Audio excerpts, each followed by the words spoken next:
¿Alguna vez nos hemos parado a pensar qué hay realmente detrás de la capacidad de leer? Porque no es solo juntar letras, ¿verdad? Es construir una mente que interpreta, que cuestiona y que al final crea. Hoy vamos a echar un vistazo al plano, al diseño arquitectónico que busca precisamente eso. Esa es la pregunta del millón. ¿Cómo se construye una persona lectora? Porque, a ver, esto no es algo que ocurra por arte de magia. Detrás de cada persona que lee con soltura, que entiende lo que lee, hay un plan, una estructura pensada para guiar ese aprendizaje paso a paso. Todo arranca con esto, ¿no? Con la pura imaginación, con esa chispa que se enciende con una buena historia. Pero para que esa chispa no se apague, para que se convierta en un fuego que dure toda la vida, hace falta un método, un andamio. Y es justo ese andamiaje lo que vamos a explorar. Y aquí entramos en materia. Este plan maestro del que hablamos tiene un nombre oficial en Colombia, los Derechos Básicos de Aprendizaje, o DBA para abreviar. Pensemos en ellos como si fueran los planos detallados que guían la construcción de esa mente lectora. Entonces, ¿qué son exactamente los DBA? Pues son ni más ni menos que los cimientos. Definen esos aprendizajes clave que se espera que un estudiante vaya adquiriendo año tras año. Y ojo, no son temas sueltos. Son, como dice la propia fuente, aprendizajes estructurantes, o sea que se construyen unos sobre otros para crear una base bien sólida. Pero que sean los cimientos no significa para nada que sean una camisa de fuerza. Todo lo contrario. Los DBAs están pensados para ser una guía flexible. Le dicen al profesorado el qué hay que aprender, pero les dan total libertad para decidir el cómo, para adaptarlo a sus clases, a su gente. Y aquí viene lo interesante, cómo está montado cada uno de estos DBA. El diseño es súper práctico, la verdad. Primero, tienes el enunciado, que te deja claro cuál es la meta. Luego, las evidencias, que es como decirle al profe, mira, si ves que hacen esto, es que lo están pillando.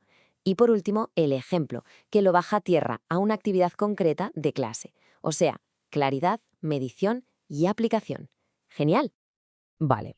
Pero es que este plano no es solo organiza contenidos y ya está. Se apoya en una idea clave sobre cómo funciona la comprensión. Y es que leer es un viaje que nos lleva por 3 niveles diferentes. Aquí lo vemos perfectamente. El nivel literal es la base de todo. ¿Qué pone en el texto? Palabra por palabra. El inferencial ya es subir un escalón. Hay que leer entre líneas, atar cabos para entender qué nos quieren decir de verdad. Y la cima de la pirámide es el nivel crítico. Es dar un paso atrás y preguntarse, vale, ¿y esto por qué importa? ¿Qué intención hay detrás? Muy bien, pues ahora vamos a ver cómo este plano guía al alumnado en ese viaje a través de los 3 niveles. Es un ascenso que dura toda la vida escolar, yendo de lo más sencillito a lo más complejo.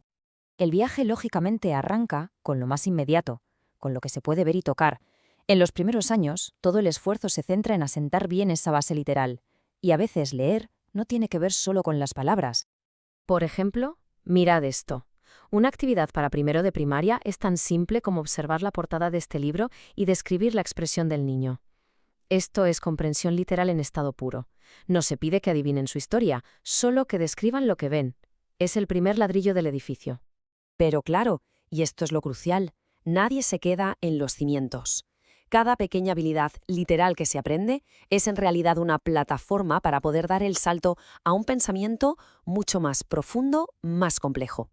Y el salto, bueno, el salto es espectacular. Pasamos de leer una expresión facial en primero a esto. Una tarea para noveno en la que se pide debatir si las telenovelas ayudan a construir la memoria histórica de un país. Esto ya no es solo literal, ni siquiera solo inferencial. Esto es pensamiento crítico en plena acción. Porque al final, ese es el gran objetivo. El propósito último de todo este plano no es solo conseguir gente que lea muy bien. Es formar ciudadanos y ciudadanas con una mente crítica, que sean capaces de analizar el mundo que tienen delante.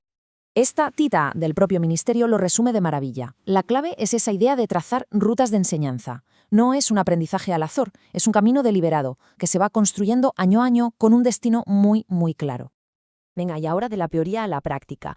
¿Cómo se traduce este gran plan en herramientas concretas que se puedan usar en el aula, en el día a día?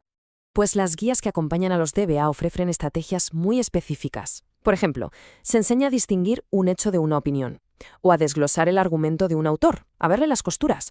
Se aprende a comparar cómo 2 noticias distintas cubren un mismo evento, y por supuesto a defender una postura propia con pruebas del texto. Es que no son técnicas de lectura, son auténticas herramientas para pensar.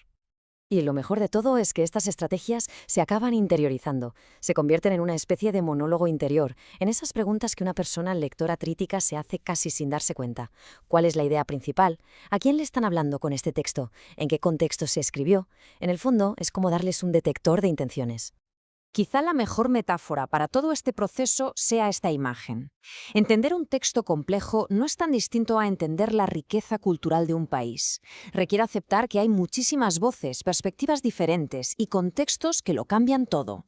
La lectura crítica es, en esencia, una herramienta para la comprensión cultural. Y así cerramos el círculo. Construir una mente lectora es, en realidad, construir un futuro. Así que la pregunta final que queda en el aire no es solo qué leen, sino, con esta capacidad de análisis, qué mundo van a ser capaces de escribir.